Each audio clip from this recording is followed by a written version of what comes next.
Hello, everybody. Hello. Thank you so much for being here.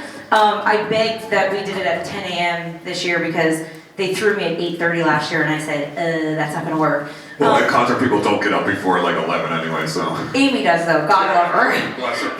I just came from work. She literally ran here from work, so thank you so much.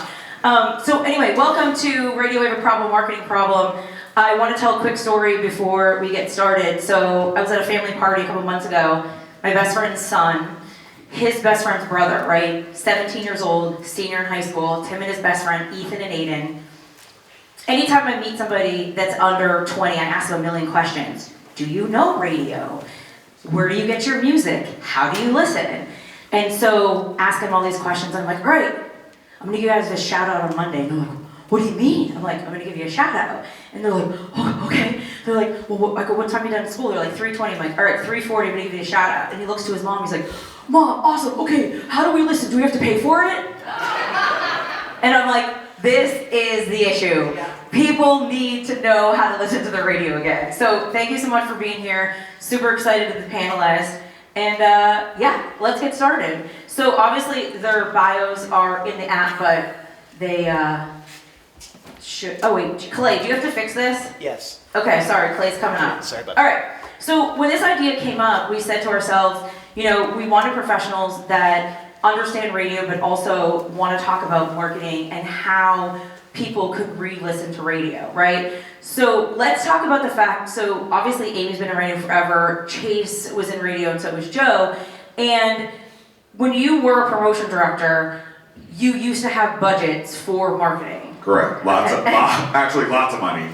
Does Not just for everybody remember t-shirts, what that but was like? yeah, literally. It's been years ago. I mean, I've been out of radio now for 10 years, but yeah, I mean, we had the budgets. You had the budgets to do outdoor. You had the budgets to do all your direct mail, all your call outs, like all of those things, and it just doesn't exist anymore. So it's really difficult to reach an audience outside your airwaves, really. Right.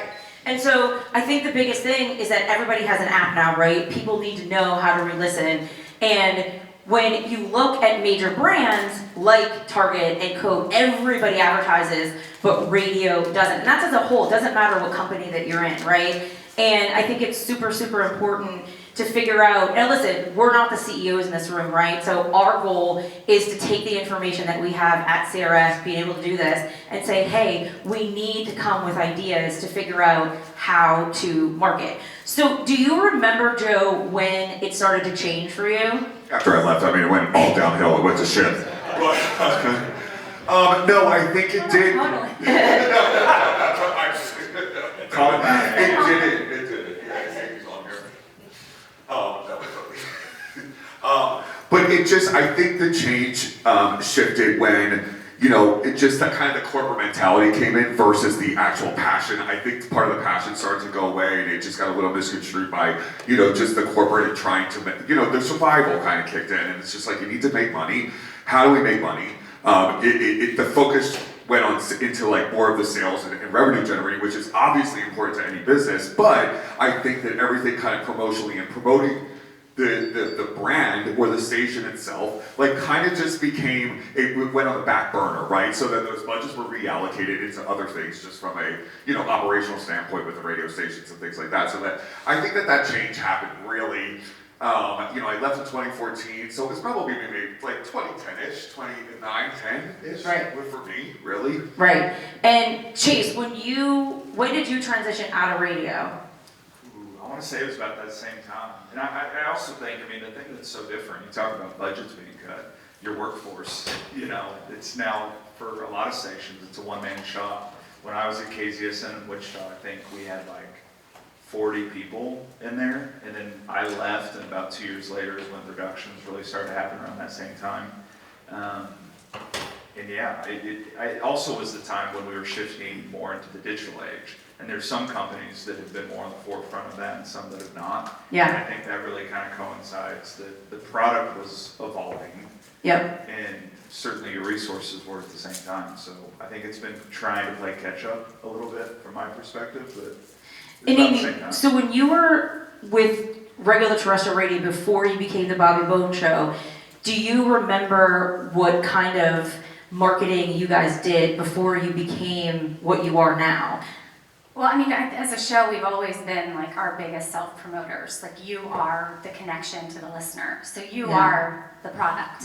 Right. So we tried to just remain authentic and market one by one. So we were in Austin in one market. And Right. now, fast forward, here we are almost 20 years later in Nashville and over 200 stations, which is really crazy to think about. But even when we were in that one market, we would get out and do things in the community. We would do second chance proms, and listeners would come to that, and we still meet listeners to this day. They're like, oh my gosh, I miss coming to second chance prom. Yeah. And I think of all the ways we would interact with people. I miss that type of connection, because there was just something so cool about it. And if we were still in a situation like that, I would utilize those types of things to be in the community and connect with people in a fun, nostalgic way. Well, and I think your show too, you guys have been together for so long, you were not afraid to push the envelope a little bit. Like, maybe if management was like, I don't know if we could do this, you guys were like, oh no, we're doing it. Oh yeah, like the time, I mean, Lunchbox, this is right before I joined the show, but yeah, Lunchbox got arrested. So there was a lot of envelope pushing at times, and I think just letting us be. And of course, coming to Nashville, things changed. I feel like it got tightened up again. Yeah. Because there was a lot of responsibility. Yeah. But gosh, when we were back in our 20s and on KHFI, KSFM in Austin, Texas, I mean, we were thinking back on some of the things we said and did, it wouldn't fly today. Right. But we still have listeners from that time frame. Now, granted, they were in junior high writing with their parents, and now they are nurses and doctors and teachers, and I'm like, isn't that fun? You're like, I haven't aged a bit. Yeah, so I always say that's weird because I was still 27. How did that happen? But that's one of my biggest points, and I think that that's such a huge point, is that, like, even though those listeners are older, you've evolved with them, right? So it's just like, so you still are able to connect with them, and I think that is just beyond important. It's connecting with that audience, and that's, you know, kind of what we do and how we have to look at it also, like in our world. But it's like, I remember the same thing is, Nicole and I were literally just driving in New Jersey, and back in the day on WIOQ, we would literally do like pool park patrols and that kind of stuff, and we were like, you know, out in the summer on the streets, and literally would just be scheduled for 10 hours to just go out and like stop anywhere, right? So it was just like, that doesn't exist anymore because there's no shirts or like any of that kind of stuff, or like, you know, banana boat suntan lotion that you gotta go like, you know, hand out and all those kind of things, so. All right, so I think we need to talk about why marketing matters, and this is where Joe and Chase, at this point in what you do now, I think could really help kind of hone in. And, you know, I get so frustrated because I'm like, everybody knows Amazon, everybody knows Target, and everybody knows Coca Cola. Hellman's Mayonnaise, who just spent millions of dollars to have, you know, Meg Ryan and Billy Crystal recreate the iconic scene. Everybody knows Hellman's and Mayo. I'm like, everybody just assumes that radio is its own marketing tool, right? And people don't realize, like I said, how I opened the panel, is that there's so many people, especially under the age of 25, and I had a very well-known PD when we were at the agenda committee, so like, well, our target audience, you know, is 25, 54. I go, the 40-year-olds know about radio. We want this business to last. We want to be here for another 30 years. We want CRS to still exist. We have to market itself. And so, Joe, I want you to talk about really quick, so you work for Live Nation, obviously. We're going to talk about just marketing these tours in general, but let's just talk about the money side of it, because I think this is important. You spend less money on radio, so talk a little bit about why. Because I think we need to scare people a little bit. No. I think it goes back to just my point of evolving, right? Like, it's not that we are spending less money within like the radio space or about, you know, wanting to actually do that. I think it's really about, you know, we're slower to see the evolution into finding or meeting our audiences where they are, right? So it's just like, you know, again, yes, terrestrial still matters, and actually in country, terrestrial very much matters still, very much so, right? So I don't want to discount that point, but, you know, again, we're in the digital age. Our fans and these artists and things like that, they're online. Like, they're in, you know, they're in all the streaming services and all of those things. So we've had to just adapt and redefine and rethink our marketing strategy for each of these things, and meeting our the fans of these artists where they actually are, right? Again, it's yes, the spends are less on terrestrial, but that does not mean if there's all of these extensions from terrestrial, you know, websites, podcasts, digital, you know, streaming, all that kind of stuff, like, it's just really kind of reimagining how you think about working with promoters and things like Libation. It's just like, don't send me these cookie cutter, you know, schedules or promotions that, you know, I see the template that is being used in Philadelphia that I used 20 years ago to like, right? So like, you have to evolve, and it's just, that's what I struggle to see fast enough, right? So it's like, it's really just kind of thinking outside of where, you know, getting out of your head of what used to be, and it's just, the dollars are there, and they'll come back. It's just you have to work harder for them, and you have to just we have to be smarter and think about, like, again, where we're really reaching these audiences and where to find them. Because again, back to your point you were saying, the kids, they don't even know how to listen to the radio. Like, they're like, how do you find this, right? But if you're talking about an app, like, they'll know exactly what that is, right? So. What were you gonna say, Chase? Well, I was just going to say, I mean, you have to give yourself grace, because even those of us that, you know, have the budgets and have the manpower and the team, it is technology, society, and culture are evolving at a pace at which I don't think, you know, being in the last decade, I have felt. And so we've, over the last 6 months, it's kind of a joke with our team, I'm like, more to come. Because I keep thinking I'm going to land on, like, this is what I think, where it's at, what we need to do. But by the time you figure that out, it's changing next month. And so give yourself some grace in that. But I would say, you know, one thing, we've worked with Joe, sorry, I keep pointing over you.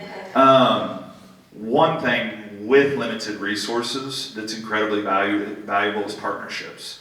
And I think, you know, that's a great pillar of great branding and marketing is association. Who are you as a brand, your entity associated with? Obviously for us, when we got started at One Country, gave us a big feather in the cap getting to be associated with our friends at Live Nation. But that partnership has evolved to what you're saying, Joe, is like, I throw him some crazy stuff. Yep. You know, Matt and our team's come up with some wild ideas because, you know, it's a noisier market as well. I think the consumer is, you know, competing with their intention. Horton showed up, hey. But I think that for us, the partnerships are really what have helped us kind of get off the ground and continue to evolve and push. But I think partnerships, though, goes even further. I mean, even with, in working with, you know, the national kind of things that we do with Amy and Bobby Bones show, it's not just the terrestrial aspect, like when we are executing either flyaways or things that we do with syndicated properties like that, it's all of the extensions around it, all of the web, all of the social, all of those touch points that they have accessible to their fans or their listeners, like, it's all really important to include. And for us, it's not just about those live mentions, it's about everything that surrounds that show and how that show touches the fans in all of these different spaces. It's really important to start to include. Well, and I think that's what our job is as the on-air talent, is that one-on-one connection. And your story made me think of, like, just last week, I won over a 12-year-old who doesn't listen to terrestrial radio, but now he probably will, and we gave him a moment he will never forget, because nothing beats live radio when you're a 12-year-old on your way to school. And he gave me a challenge to somehow say the word donut. And I had a 4-minute window to do it before he was being dropped off at school. And of course, Bobby went into some spiel about, I don't even know, but it was like politics. And we never talk politics. And I'm like, are you serious? Like, how does this work in donut right now? And so then I don't know how I figured it out, but I think I just said, oh, so they're gonna go ahead and, I mean, I don't know if it's like, think of politics or aliens or something we were talking about, and I was like, oh, they're going all in, the whole shebang, the whole donut. And that was my way of working it in, but my friend that was driving her son to school, she said the look on his face when the word donut came out of the radio, because he requested it, she was like, you've locked him in, he's forever a fan. And that's what we've done over the years, whether the person is 12 years old, or 30 years old, it's probably not the word donut, but it might be that we touched or connected with them in some way that they will never forget, that, you know, they'll find a way to dial in, whether it is they get in the car and do 97.9, Or they do find us on the app later, or they do look us up on socials, which I have to think, even with radio and socials, that's so hard, because our job is not socials all the time. It's almost like we had a job and then we got a second job. And it's like, Or oh. for a lot of people, a third, Right. fourth, and fifth. Yes. Like, especially if you're producing, you're doing the whole thing at the station, right? So that was a whole other layer that, but to your point, it's a tool that can be utilized from the people that want to buy things from us and use us to market what they have. You've got to sort of find a way to work in both. And I would say a lot of my deals now, like they're going to run a podcast commercial, they're going to run ads on the Bobby Bone Show. They're going to run, then it's going to coordinate to a reel that I'm going to post on socials that iHeart's going to cross. There's ways to integrate it and make it all happen.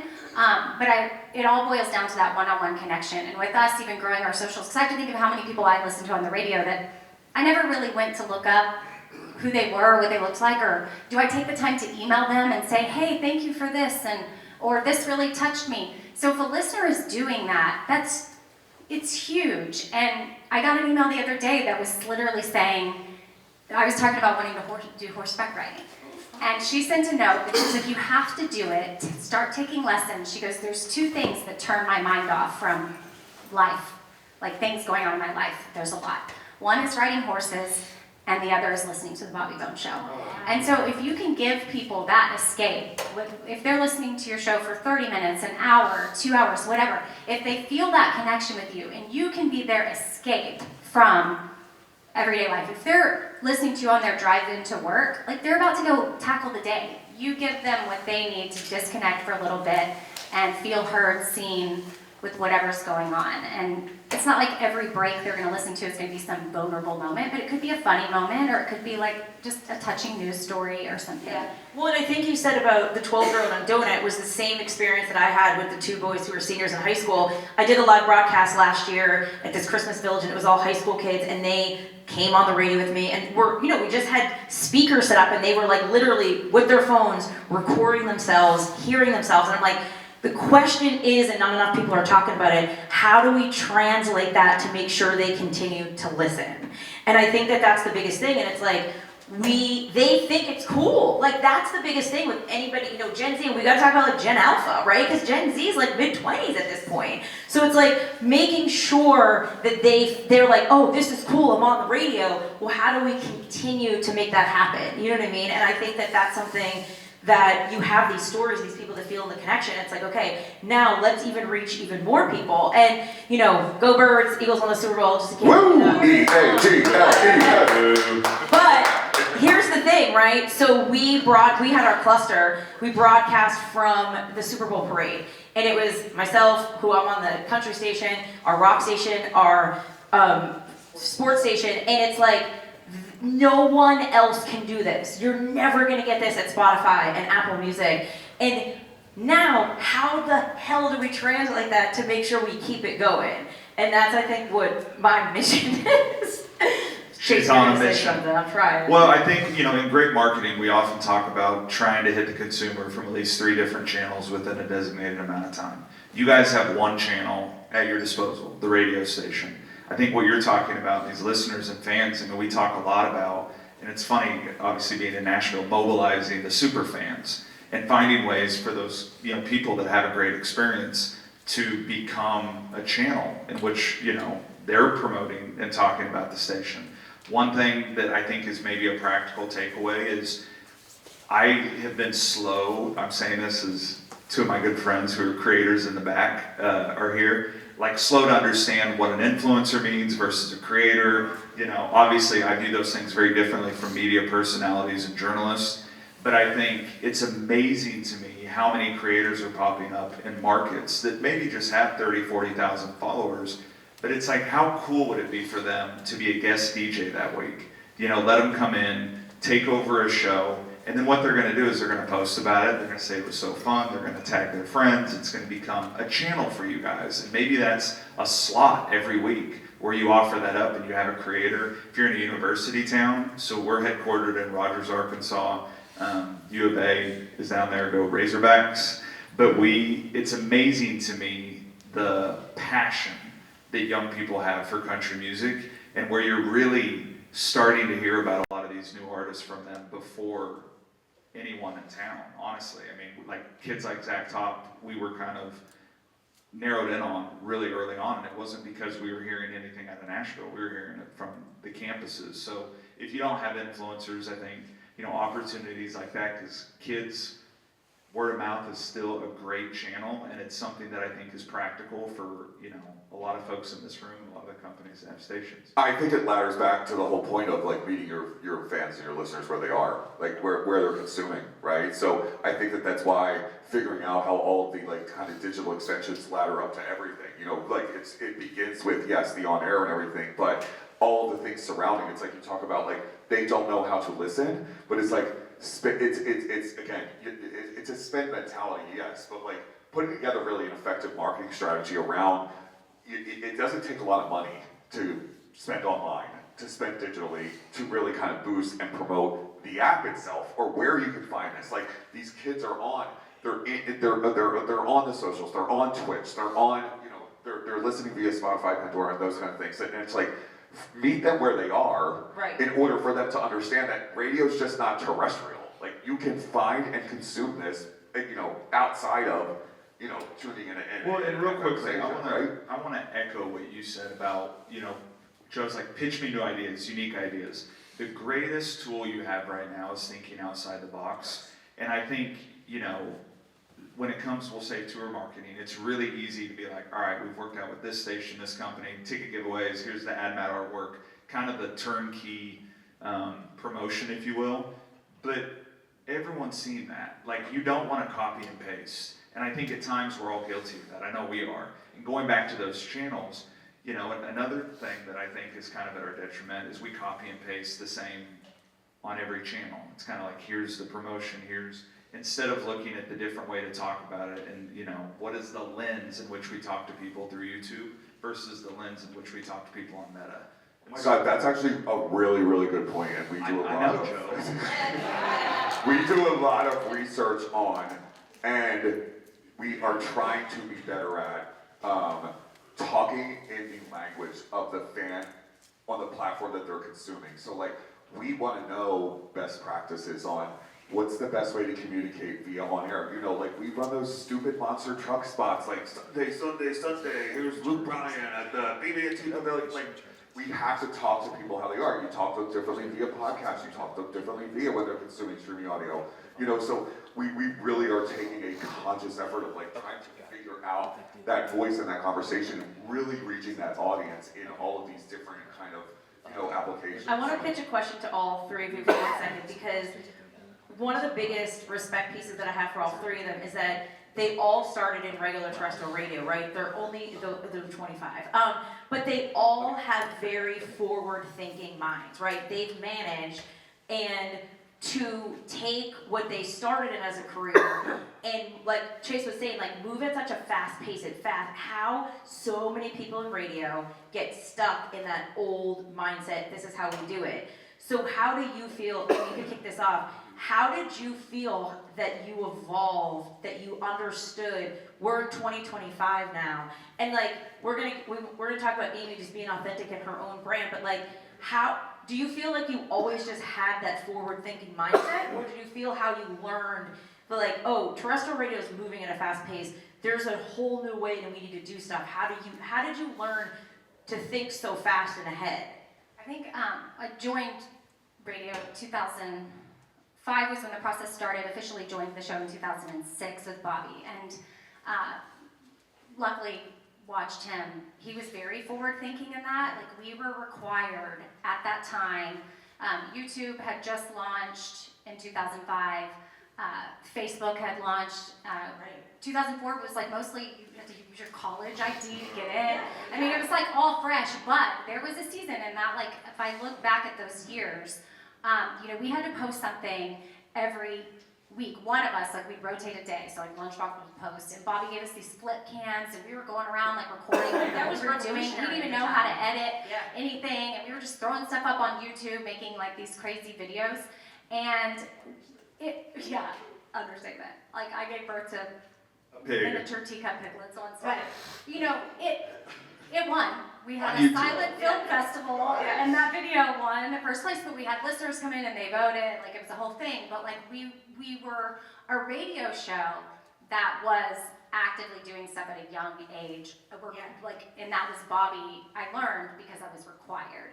And so then we evolved when, you know, Instagram came out. We started building that. Again, not our primary job, but because we were used to posting certain things, like our listeners started to follow along there. Yeah. And we have, especially for radio, I think good engagement in that. And it's just staying ahead. Like, we were podcasting before people were podcasting. We would take segments and load them up on iTunes, and people could go download a segment on iTunes. So that's back then, and we've kept that momentum just moving forward of how can we do things a little bit differently. And now you'll notice when you're listening to the show, there may be different integrations where we're talking about something that'll casually roll into, like, oh my gosh, have you seen that show on Paramount Plus? And Nicole Kidman's in it, and it's so crazy. It's like the CIA. I'm obsessed with all these CIA shows, and it's called Lioness. And we go into this authentic conversation about it. That is a paid integration. But it doesn't sound like it at all. So it's not like, hey, yeah, we're gonna be right back and it's gonna cut into something. But that's a way of evolving in the spot. So there's so many different ways we have to evolve, but if you get stuck and you don't go with it, you're gonna get left behind. Yeah. So that's just, we'd be here all day touching on all the different ways that we have to figure it out. But kept going with it. Yeah, and then even with your brands and growing brands outside, like if you've started a podcast, it's consistency is everything. Like, even if you're just growing it, as long as you're consistent in posting, like way back when we were throwing that stuff on iTunes, we were consistent. So listeners knew they could go download the thing on iTunes and listen to it. And then so when we shifted to actually being able to download the whole show via podcast, they were like, oh wow, if I miss the show on my morning drive, I can download it and listen to the whole show at the gym later when I get off work. And they can count on us for that because we've been reliable. So whatever shifts you're making, stay consistent. But also, if it's not working, you have to evolve, but then just shift the message to the listener. Make sure it's communicated. They know where to find you. They know what to do. But just don't get stuck in the old ways. And I think that's such a good point too, because radio for so long was very used to people coming to us, right? It was people came to radio for their celebrity gossip. People came to radio to win tickets. But now people are we almost have to go to them. Like you said, we have to remind them that there's other ways that you can listen to us. Oh yeah, the Hollywood Skinny used to be hot. In 2007, I was reporting, I don't know what year Kim Kardashian had her videotape, but we didn't even know how to say her last name. Yeah. And we referred to her as Paris Hilton's friend who had a tape with a great tape. But I mean, we were the ones reporting it and people were hearing about it from us. And now you can just pick up your phone and you know every single thing that every single person is doing. And so we're fighting with a lot. And you just gotta, that's where it goes back to connection. Mm-hmm. Like, what do people want to listen to? Who do they want to tune into? Who do they want to follow? Who do they feel that authentic connection with? Sometimes it may be you, sometimes not. And you just gotta go with the flow. But if you win them over one by one and you have those special moments of connection, it's almost like you've got them for life. And the consumer wants to be led, you know, and so they want you to bring them alongside. And if you're going to evolve and grow, they want to feel like they're being led by you. Because again, radio's kind of that escape still for so many people.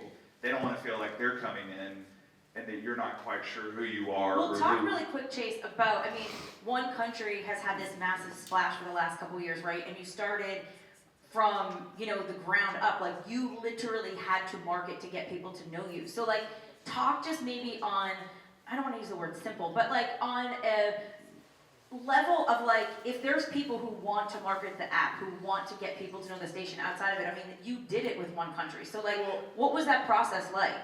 I mean, I would say, kind of going back to partnerships is a huge piece of it. And I'm trying to make this practical because, like, completely honest, we have a great paid media team. We've deployed hundreds of millions of dollars within the brands we work with in one country alone on digital ad spend. Mm-hmm. So, like, we spend a lot of money to do what we do. But I believe where we have kind of made those strides the last few years is really in the partnerships. And it's coming alongside groups like Live Nation, and then the artists here in town, the labels, management, because we found an opportunity that, again, it kind of goes back to like unique ideas. A lot of the artists in town were doing the same kind of like 1 or 2 different promos, and we're like, hey, we have an efficient way to drive traffic with sweepstakes. And how cool would it be, Thomas Rhett, to promote your new album while giving away your personal vintage Ford Bronco? Can I just interject one point on that? Is that also too, artists are coming to us asking us for other things as well, different, right? Yeah. Stand out of the box. Now, that doesn't mean that that can't exist within radio, right? I think it's just like, it hasn't been there yet, so they're kind of getting that from these partner alignments that we create. I mean, that's my job, is really to find those alignments outside of any traditional media. And this goes for radio, TV, like, you know, any of that kind of stuff. It's like, what are all these extra kind of places where we can find these fans and we know that they exist, right? And it actually feels cool and it feels different and it really resonates. So, yeah, and that, really I mean, that took off for us, and we're trying to evolve now because, you know, that kind of was a scaling point, but we're going to continue doing that while finding new ways. And I always look at it like, we approach partnership, Joe and I talk about this a lot. I'm not going to pitch you anything that I don't feel confident we can deliver on. Now, there are some pitches where I come and I'm like, hey, I feel pretty confident in this, but this is a wild idea. It might not work, but if you're comfortable kind of going into the unknown, let us go there. And so I think that's what kind of the root of that partnership. But I would echo Joe again. Don't be afraid to throw crazy ideas when it comes to promotions at brands. Well, Chase and I met because of a crazy idea. And that was him throwing something at the wall. Like, he just sent an email. So you don't want a template. Nobody wants a template anymore. People want different things. And what? Now we've been friends for over 10 years. Yeah, 10, 15 Maybe? years. I don't know. Long time. Yeah, long time. 12 and a half. But that's because of when his brain back then, he's always been one to like pitch and just throw stuff at the wall. I mean, of course he wants to be confident it may work, but there might be some ideas where I don't even know that you have to be confident it's going to work yet because someone might not even reply. And worst thing they can do is say no. And that's kind of, you know, that's the worst thing they can do. And I think, just to answer your question, how we have evolved and how I would encourage everyone to keep evolving. I'm just speaking like, when I'm in my office by myself, it is surrender to the ever-changing culture, technology advancement, society, because it makes me go loopy trying to figure out where things are at. And I have just surrendered to the fact that this is what I can control, this is what I cannot. And then you have to stay curious. And it's like, if you don't have a general curiosity about something in your world within radio, whether it's digital media, whether it's promotions, any of that, I just think that's a quick path to just staying on the flat line. So I would just, I want to answer this question, just how to evolve and stay out of my way, and then we can move on from this. I know you want to move on from time, but I just want to say this, is that, you know, listen, as it relates to me, how I feel like that I've been able to evolve and stay relevant. I mean, I'm 46 years old and I'm just like, you know, God, how do I stay cool in this business? And like, you know, I think it keeps us all kind of young in a way. I think we have to really think about this. But what I learned when I first started, I was so like, I didn't give a shit who I walked over. I didn't care. I was so ego driven and it just didn't matter. And I was like, screw these people, I'm getting ahead, right? Stomp your face, blah, blah, blah. But what I've learned is I had to let that go. I had to let my ego and put it aside, and I had to invite more people in and start listening. And when I started doing that, that's when everything changed for me. Because in order for me to remain relevant, I don't need to be afraid of somebody coming in and doing my job better. I already know that I'm good at this, but I can be better at this by bringing in listening to somebody else. What I also found, and this is not bullshit, I am 100%, I promise this is my truth, is that women should be a part of everything. My whole team is women, and I feel like they literally have made me a better person in the way that I really think about things, because I'm not just so driven by kind of the result. It's really about thinking about kind of everything that's attached, because emotion is so attached to how we market and how we reach fans, right? And I think that that is a really important piece. So get the fuck out of your ego way, and literally it will change everything. Thank you for coming, everybody. All right. No, but I think it really is so true. And you know what? If there are people in your way, just find the people that can kind of help you get them aside. Because I always say those old head shitty people will eventually get out of your way, and then new people will come in and give them. Anyway, My favorite, that's all. working with Joe, and I know we're getting ready to talk about authenticity with our good friend Amy, Yeah. but obviously the root of all great branding. But I think we actually view things the same way. I very much It's agree. just he delivers it in the Philadelphia. I deliver it in like the ranch kid from Southeast Kansas. Yeah.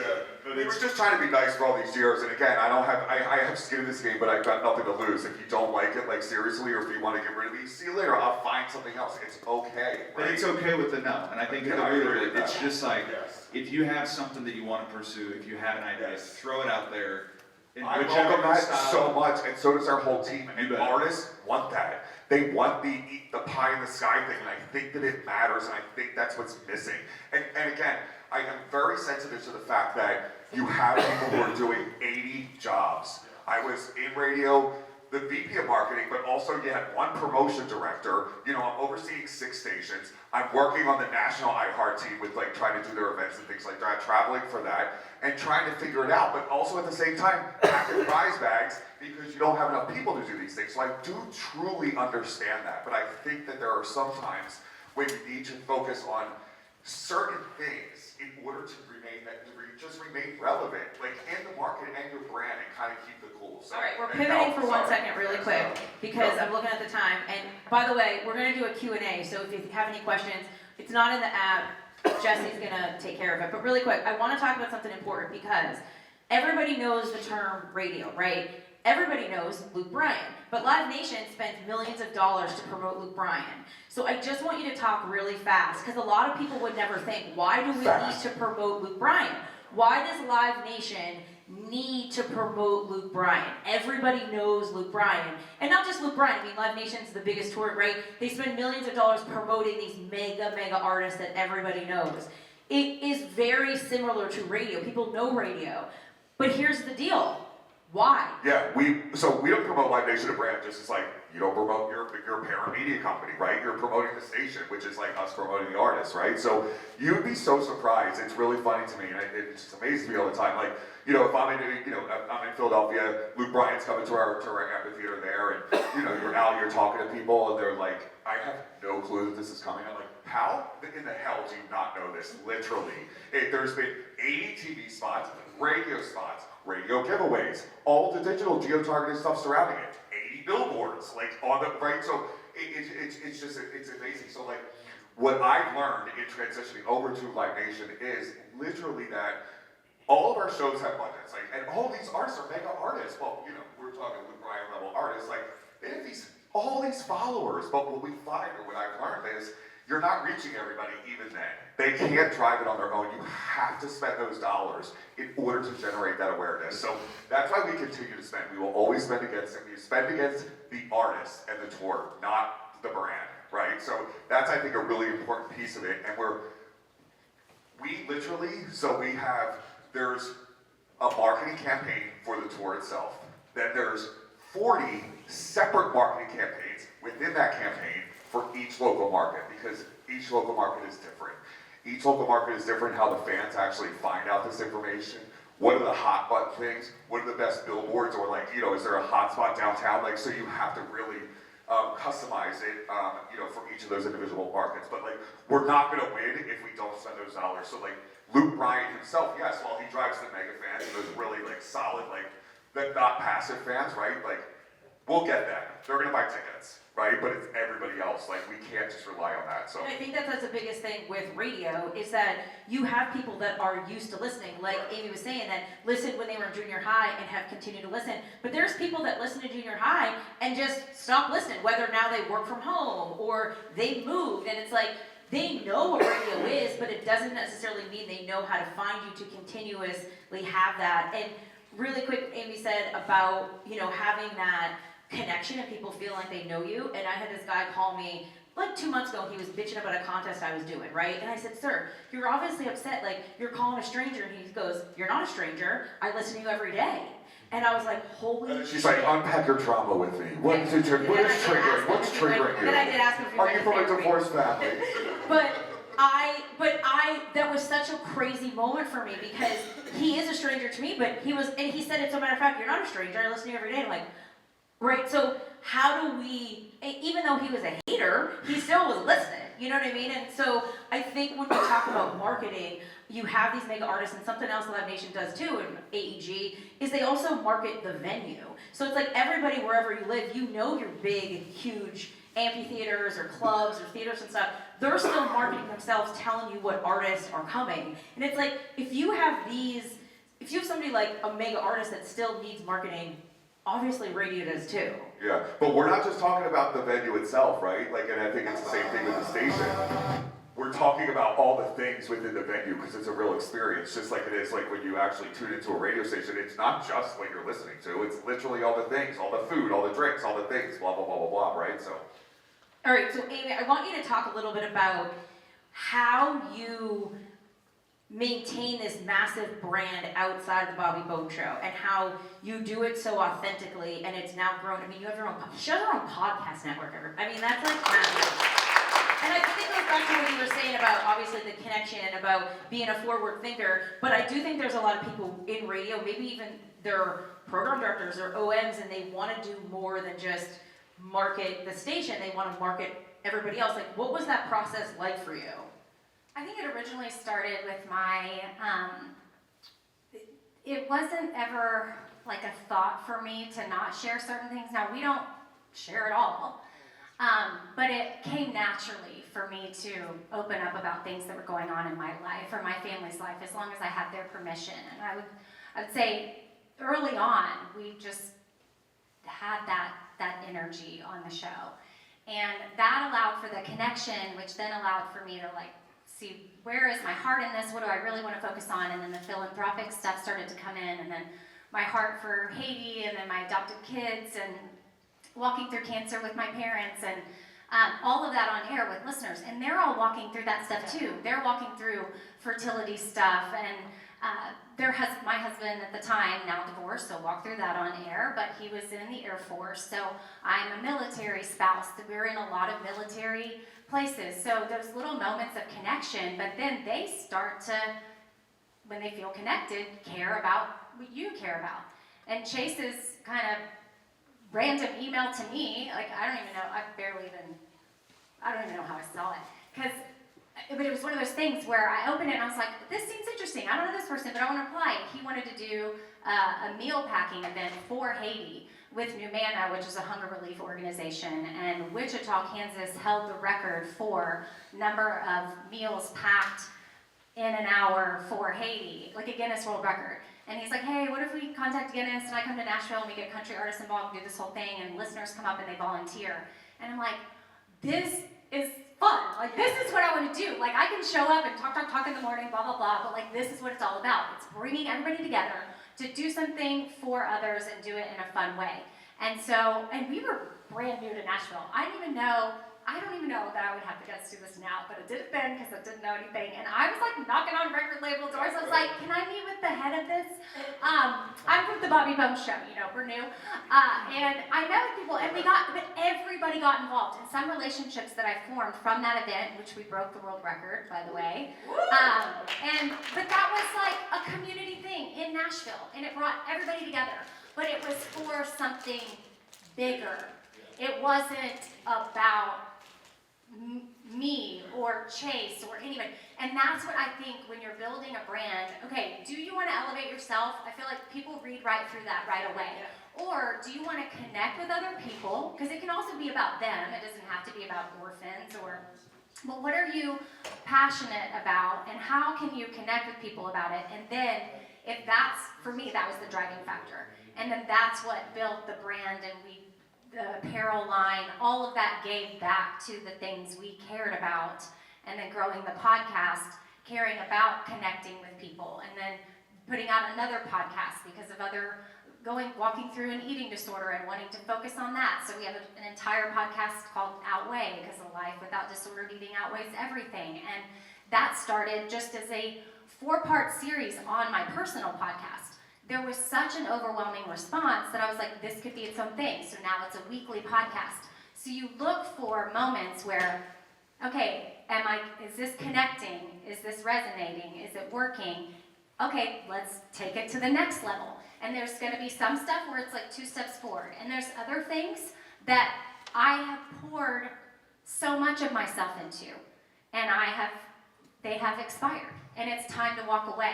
And that's because I'm evolving and I'm growing as a person, and what was serving my listeners, me, whatever we were doing at the time, is no longer serving me. So you also have to know when to let go when you're building a brand. Where did you get the confidence to take these risks, to try, and then also to stop? Well, so confidence, Mel Robbins puts it pretty simply. The definition of confidence is trying. Yeah. So I don't know that I always have it. I mean, I'm looking at Haley over here. She works with One Country now, but she also helps with Women of iHeart Country on iHeart, and has helped me with some things. And I can be my own worst critic, where I'm just like, oh, if something doesn't really feel authentic to me, I really, really struggle with it, and I have to find that connection. So it's like, but when it hits, and I go for it. Like, I'm about to do a complete rebrand in a couple of weeks that I've been working on since late last year. Wow. And I've had to be incredibly You heard it here patient. first, everybody. Yeah. So my podcast is getting a complete overhaul. Name is changing. I'm bringing on a co-host permanently, and it was necessary. And I could see it last year, and I had to figure it all out. And we finally have everything done. Content shoot coming up on Monday, and then we'll slowly start to roll things out. But a part of me is like, I could even almost get emotional thinking about it now. Like, I've worked so hard on some of this other stuff. Yeah. That chapter is now closed. And it's like, you can still grieve something that you poured a lot into and know that it's time to move on and be excited about that. So that great thing of 2 things being true at the same time. Of like, I know for so many of you, there's so much you have poured yourself into in your career. And it's like, shoot, that's not working how I thought it was going to work. Or maybe it worked great, but it's time to pivot a little bit. And in regards to some of this, I had to send a really hard email this week. And it's like, the confidence to do that, I mean, that's through support, friendships. Like, I've vented to multiple people in this room before of like, I don't really know how to handle this and what to do. And so it's also surrendering the fact that you may not have all the answers. But people that you surround yourself with might, and they will encourage you to get through it. So I don't know that I necessarily always have the confidence, but I'm gonna give it a go. Yeah. And it may take me being able to do it because of the people I surround myself with. Yeah, that's good. I mean, and I just real quickly want to give her massive kudos, not just because she's my friend, but I think no one does the invitation better than Amy, and I think that's kind of at the core of what we have to get back to with radio, brands, or companies, is our consumer, our listener, they want to be invited in. And I think sometimes we forget that at its simplest form, is they simply want the invitation to be a part of the family. And radio still, when I turn that on, when I listen to the Bobby Bones Show, or some of the DJs back in Wichita that luckily are still on air that I grew up with, that feels like a centering point for me that I don't get when I'm listening on Spotify or podcast or elsewhere. And I think that's still the superpower that radio has. We just have to remember to invite them. I agree, and it's the same thing. They're all coming to a show, they're inviting, the artist is inviting them to the house, like all that kind of stuff, and I think that it all can kind of go together. And think about it from a full kind of 360 moment with, inviting them by way of ticket giveaways on air, but then also figuring out next leveling it at the venue with these listeners and like doing that kind of stuff and making it even a little bit bigger. Like, think all of those things and think of it from start to finish versus just that quick transactional moment where you're just like, or how you've been always in. doing it, right? 100%, right? It's almost, we got to do a Q&A, but I want to play this for you. So, do you guys know Alex Cooper from Call Her Daddy? So she just had a massive deal with SiriusXM. So last week I said this literally fell into my lap. Now, really quick about can radio make a sexy comeback? I believe it. If we have an 18-year-old that's standing in line for Gracie Abrams vinyl, do you know what the crazy statistic is? Half the people who buy vinyl CDs don't even own a record player. Vinyl has gotten so cool that they just want the vinyl. So if vinyl can do it, so can radio. Alex Cooper is on live with Kelly and Mark last week, okay? So this is, oh wait, Clay, do you have to play this? No. Should I play it? Now with the SiriusXM partnership, I'm giving my audience daily content, which is something that I've wanted to do for so long, and Sirius is going to be live shows. So there's going to be a pop culture show called The Daily Dirty, where the girls are going to be giving you all the gossip, and then we also have Dialed In, where you can call me, and I can give you advice in live time from my house, and we'll be like chatting like the girls, and then there's the music channel. It's giving Dr. Ruth. Yes. Yes, Oh my gosh. you're not old enough to know who that is. Okay, so she continues to act like this is revolutionary. She uses the term dialed in. You can call her live. I'm like, she's doing radio. We've been doing this forever. I'm like just giving Delilah. Yeah, right. And when I saw this last week, I thought, my God, she is the biggest thing for women under the age of 27 years old. And she's like, it's gonna be live and you're gonna dial me up and call me. And I'm like, if she's promoting this at Live with Kelly and Mark, like, we're already doing it better than her. She's never done radio in her life. So, screw Alex Cooper. All right, Q&A, because obviously we could talk for another hour and a half. Anybody have any questions? It should be on your clicker, Nicole. Is there a phone number slide we can put up? If not, I can just Is it a hotline? follow hands. Yeah. Oh, I was like, my phone number is 6. You can just ask. We have this. I don't just get my phone number slide. Like race. You can just say holler at We us. can do it old school. We can just, Do it old school. Let's do anybody it. have a question? There we go. Oh, all the way in the back. Okay, here we go. I really hope this is a question for Joe. I'm ready. This is a dangerous move, by the way. I love Just it. doing Living these, on the edge. Here we go. Oh, here it is. Sorry. Okay, I don't necessarily have a question, but a statement. And I think that, thank you for putting this on because it's important. I'm a sales manager. I've been a sales rep in this industry, and what do we go out and tell our clients to do? Promote themselves on our air. As a media, we need to do more of this. I have kids, and some of them look at this funny little dial with numbers on it and wonder how to work it. They can work apps. But when you show them a radio dial with numbers and you turn the numbers and music or talk comes out of it, they're looking at it like, where did this come from? And I think if we don't market our business, somebody else is going to do it. It's going to be Sirius. It's going to be Spotify.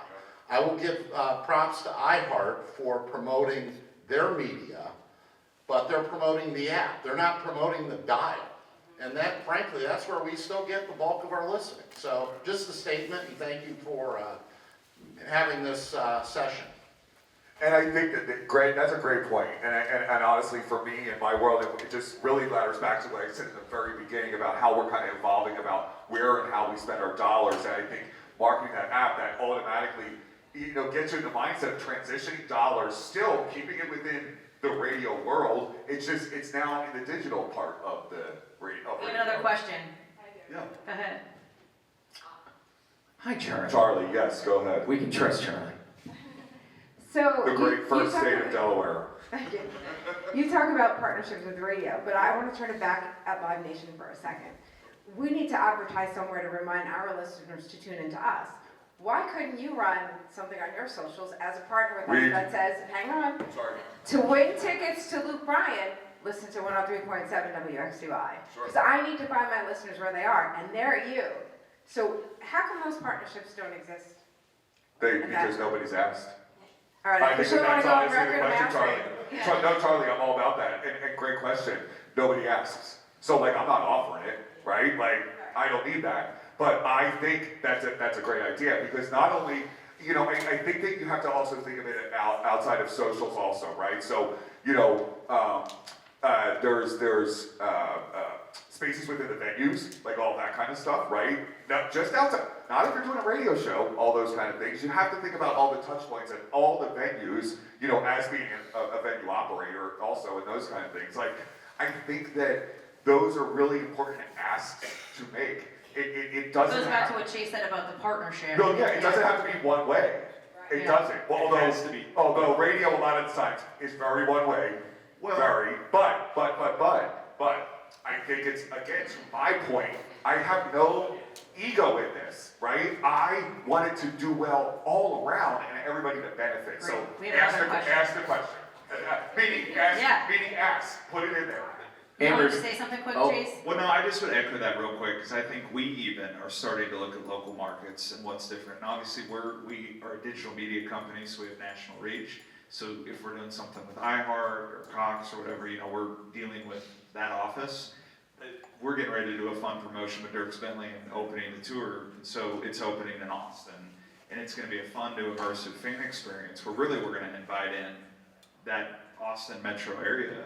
And so for us, we're starting to think locally, and I would just say, you know, to echo Joe, Bring Amy back to throw where she those started. ideas. Oh, yeah. Yeah, just I to just thought think about that Dirks. 100 win 7. Awesome. Case 101, let's go.